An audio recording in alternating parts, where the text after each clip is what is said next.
Alors, je suis avec Nicolas Boss, le président de Van Cleef & Arpels.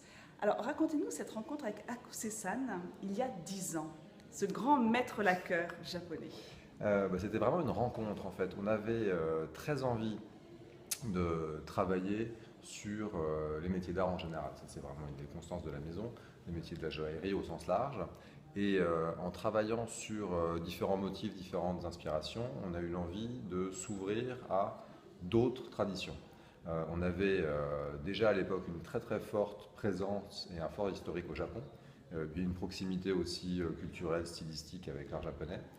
Et j'ai eu envie, en discutant avec les équipes japonaises, d'explorer la possibilité de travailler sur des pièces à conjuguer deux savoir-faire. Et donc et de travailler sur la laque en fait.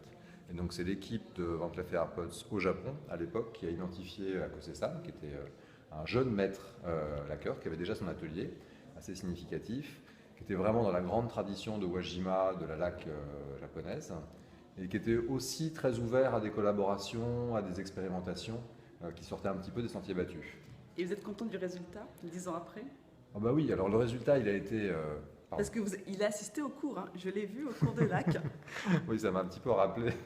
Et c'était toujours aussi difficile qu'il y a 10 ans. Je pense que j'ai absolument aucune vocation de lacqueur.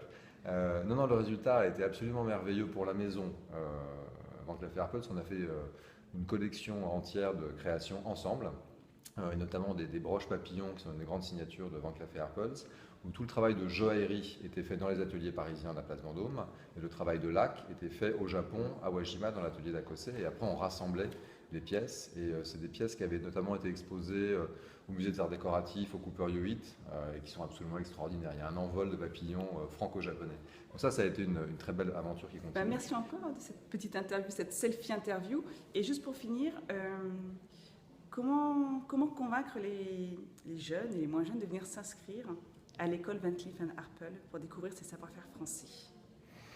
C'est vraiment une question de curiosité. Je pense que quand on parle de savoir-faire et de savoir-faire français, il y a une idée un petit peu surannée, poussiéreuse, voilà, une distance qui se crée et qui n'a rien à voir avec la réalité. Je pense que peut-être la manière de leur dire, c'est qu'aujourd'hui, les jeunes qu'on forme, nous, à ces savoir-faire de nos ateliers, ils ont 18, 19 ans, 20 ans, ils font des selfies, ils vivent dans le monde moderne et ils découvrent avec passion ces métiers d'art. Donc je pense que pouvoir les découvrir comme ça, par curiosité, pendant quelques heures, c'est une opportunité qu'il faut partager.